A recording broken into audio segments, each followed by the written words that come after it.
ආයුබෝවන් තෙවනි මොලය YouTube නාලිකාව. මේ මාගේ 6 වන වැඩසටහන. මේ දක්වා වැඩසටහන් මගින් තෙවනි මොලයෙන් කුඩා මොලයට ශක්තිය ක්‍රමානුකූලව අඛණ්ඩව නිකුත් නොවීමෙන් හෝ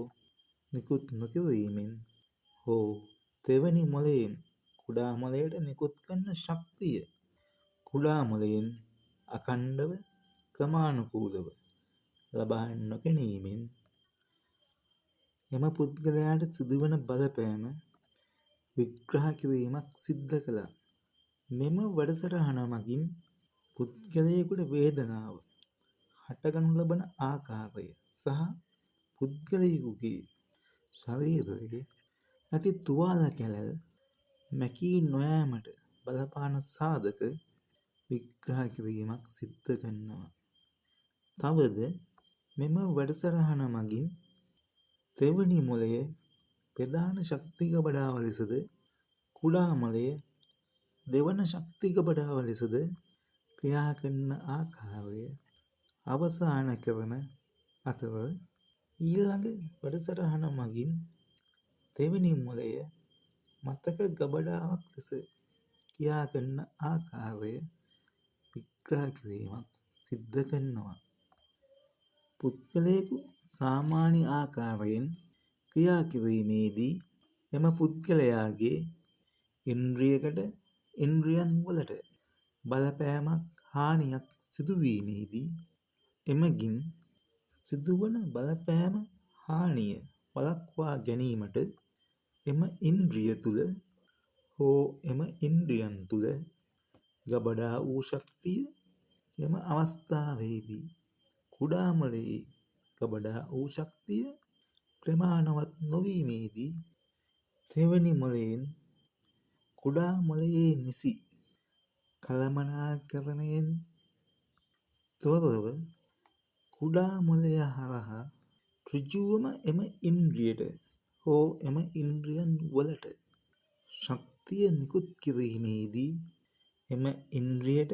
එම ඉන්ද්‍රියන් වලට එම ක්‍රියාවෙන් සිදුවන බලපෑම වේදනාවක් ලෙස හඳුන්වයි. ඔබ සාමාන්‍ය ආකාරයට ක්‍රියා කිරීමේදී ඔබගේ යම් ඉන්ද්‍රියක් තුළ හෝ සියලුම ඉන්ද්‍රියන් තුළ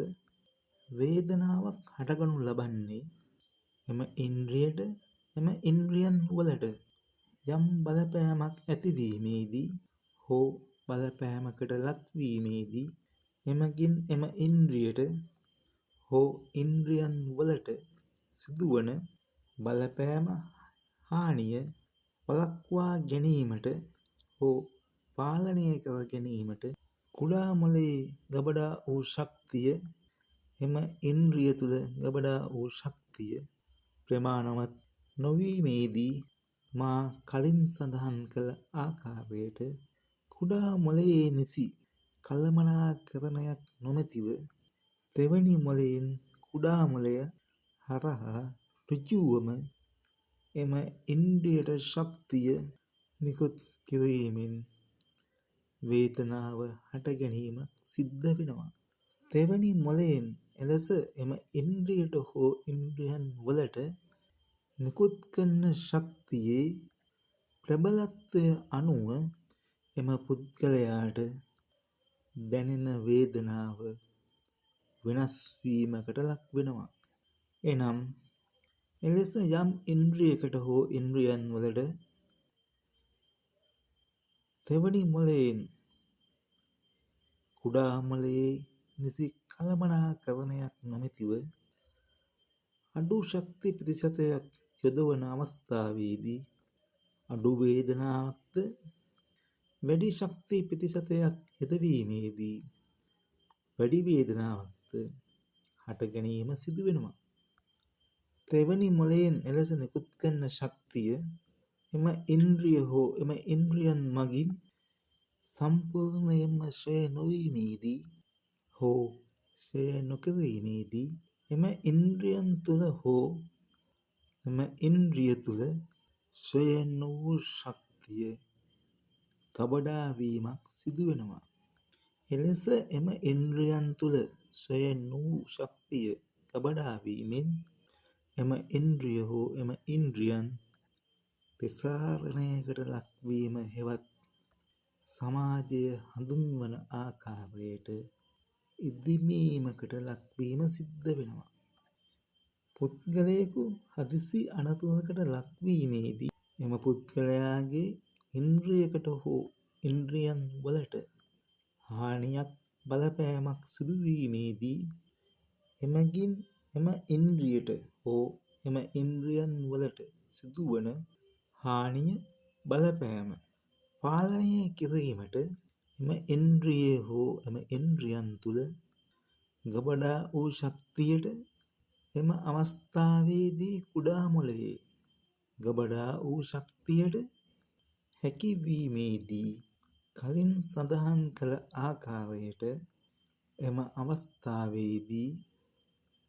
තෙවැනි මොළයෙන් කුඩා මොළයේ හරහා ඍජුවම එම ඉන්ද්‍රියන් වලට ශක්තිය නිකුත් නොවීමෙන් එම පුද්ගලයාට වේදනාවක් හටගැනීමක් සිදුවෙන්නේ නැහැ. මා කලින් සඳහන් කළ ආකාරයට වේදනාවක් හටගැනීමේදී එම වේදනාව නොමැතිවීම ක්‍රම කිහිපයකට අනුව සිදුවෙනවා. එනම් තෙවැනි මොළයෙන් එලෙස නිකුත් කරන ශක්තිය නිකුත් නොවීමෙන් තෙවැනි මොළයෙන් නිකුත් කරන ශක්තිය කුඩා මොළයෙන් නිසි කළමනාකරණයට අනුව පාලනය කිරීමෙන් හෝ එම ඉන්ද්‍රියන් වලට නිකුත් කළ ශක්තිය ක්ෂය කරමින් කුඩා මොළයේ නිසි කළමනාකරණයට අනුව එම ඉන්ද්‍රියන් මෙහෙයවීමට හැකි ආකාරයට එම ඉන්ද්‍රියන් පරිවර්තනය කිරීමෙන් එම පුද්ගලයාට එම වේදනාව ක්‍රමානුකූලව අවම වී වේදනාව නොමැති තත්ත්වයට හෝ නොමැති මට්ටමට පත්වෙනවා. පුද්ගලයෙකුට වේදනාව හටගැනීමට බලපාන ප්‍රධාන හේතුව ඉන්ද්‍රියකට ඉන්ද්‍රියන් වලට සියලුම ඉන්ද්‍රියන් වලට යම් බලපෑමක් හානියක් සිදුවීමේදී එමගින් එම ඉන්ද්‍රියට සිදුවන බලපෑම හානිය අවම කිරීමට තෙවැනි මොළයෙන් කුඩා මොළය හරහා කුඩා මොළයේ නිසි කළමනාකරණයෙන් තොරව ඍජුවම ශක්තිය නිකුත් වීමයි. පුද්ගලයෙකුට තුවාලයක් හටගැනීමේදී එම තුවාලය සාමාන්‍ය මට්ටමට පත් කිරීමට තෙවැනි මොළයෙන් නිකුත් කරන ශක්තිය උපයෝගී කරමින් නව ශෛල නිපදවමින් එම තුවාලය ක්‍රමානුකූලව සුව කිරීමේදී තෙවැනි මොළයෙන් කුඩා මොළයේ නිසි කළමනාකරණයෙන් තොරව නිකුත් වූ ශක්තියට අනුව හෝ ආවේනිකව නිපදවන ශෛල කාලයත් සමග එනම් කෙටි කාලයක් සාමාන්‍ය කාලයක් දීර්ඝ කාලයක් කුඩා මොළයෙන් එම ඉන්ද්‍රියන් වලට නිකුත්වන ශක්තියට අනුව හෝ ආවේනිකව පරිවර්තනය කිරීමෙන් එම කැලැල් කෙටි කාලයකින් සාමාන්‍ය කාලයකින් හෝ දීර්ඝ කාලයකින් මැකී යෑම සිදු වුවද තෙවැනි මොළයෙන් එලෙස නිකුත් වන ප්‍රබල ශක්තියට අනුව නිපදවන ශෛල වලට කුඩා මොළයෙන් නිකුත් කරන ශක්තියට අනුව එම ශෛල පරිවර්තනය නොවීමෙන් හෝ පරිවර්තනය කිරීමට නොහැකි වීමේදී එම කැලැල් මැකී යෑමකට ලක් නොවේ. ඔබ සැමට බොහොම ස්තුතියි. ආයුබෝ වේවා.